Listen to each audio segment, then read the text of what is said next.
UAE-യിൽ ഇറാന്റെ ആക്രമണത്തിന്റെ 4ാം ദിവസം ആളപായമില്ലെന്ന് പ്രതിരോധ മന്ത്രാലയത്തിന്റെ റിപ്പോർട്ട്. 123 ഡ്രോണുകളെയും 11 ബാലിസ്റ്റിക് മിസൈലുകളെയും ഇന്ന് നേരിട്ടു. ഒരു മിസൈൽ മാത്രമാണ് രാജ്യത്ത് പതിച്ചത്. അതേസമയം UAE-യിലെ വിദ്യാഭ്യാസ സ്ഥാപനങ്ങളിലെ ഓൺലൈൻ പഠനം മാർച്ച് 6 വരെ നീട്ടി. UAE ഓഹരി വിപണികൾ നാളെ മുതൽ സജീവമാകും.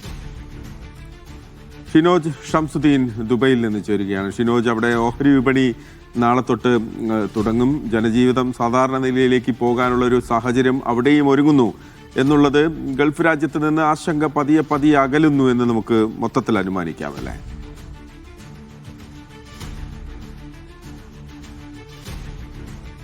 അതിനുള്ള ബോധപൂർവമായ ശ്രമങ്ങൾ പുരോഗമിക്കുന്നുണ്ട് എന്ന് വേണം മനസ്സിലാക്കാൻ. പക്ഷേ അതിനിടയിലാണ് ഇപ്പോൾ വിദ്യാഭ്യാസ പ്രവർത്തനങ്ങൾ മാർച്ച് 6 വരെ ഓൺലൈനിലേക്ക് മാറ്റിയിട്ടുള്ളത്.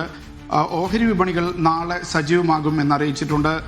ദുബൈ ഫിനാൻഷ്യൽ മാർക്കറ്റും അതേപോലെ അബുദാബിയുടെ സ്റ്റോക്ക് എക്സ്ചേഞ്ചും എല്ലാം നാളെ പ്രവർത്തനം ആരംഭിക്കുകയാണ്. പക്ഷേ ഇപ്പോൾ നൽകാൻ കഴിയുന്ന ഏറ്റവും പുതിയ വാർത്ത എന്നുള്ളത് ഇപ്പോഴും അബുദാബിയിലും ദുബൈയിലും ജാഗ്രതാ നിർദ്ദേശം നിലനിൽക്കുന്നു എന്നുള്ളതാണ്.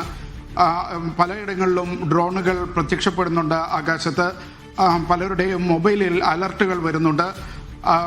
ആകാശത്ത് കേൾക്കുന്ന വലിയ ശബ്ദങ്ങൾ ഈ ഡ്രോണുകളെ ഇന്റർസെപ്റ്റ് ചെയ്യുന്നതാണ്, അല്ലെങ്കിൽ മിസൈലുകളെ ഇന്റർസെപ്റ്റ് ചെയ്യുന്നതാണ് എന്ന് ദുബൈ മീഡിയ ഓഫീസ് അറിയിച്ചിട്ടുണ്ട്.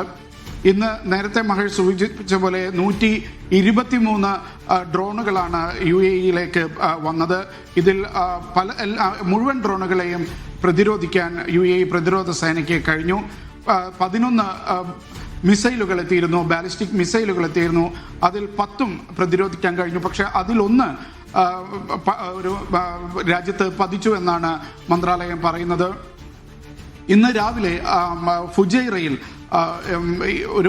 ഇതിന്റെ അവശിഷ്ടം പതിച്ച് മിസൈലിന്റെ അവശിഷ്ടം പതിച്ചിട്ട് അവിടെ ഒരു എണ്ണ കേന്ദ്രത്തിൽ, അതായത് ഓയിൽ ഇൻഡസ്ട്രി സോണിൽ വലിയ തീപിടുത്തമുണ്ടായി. അല്പസമയത്തിന് തന്നെ ഈ തീപിടുത്തം നിയന്ത്രണ വിധേയമാക്കാൻ അധികൃതർക്ക് കഴിഞ്ഞു.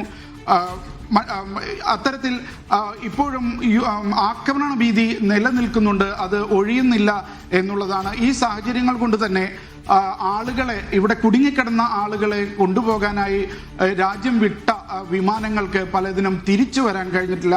പലതും രാജ്യത്തിന്റെ അതിർത്തിയിൽ നിന്ന് തിരിച്ചു പോവുകയായിരുന്നു. അതുകൊണ്ട് തന്നെ പല വിമാനങ്ങളും അടുത്ത ദിവസം മാത്രമേ കൊമേഴ്സ്യൽ സർവീസ് ആരംഭിക്കൂ എന്ന് അറിയിച്ചിട്ടുണ്ട് മഹേഷ്.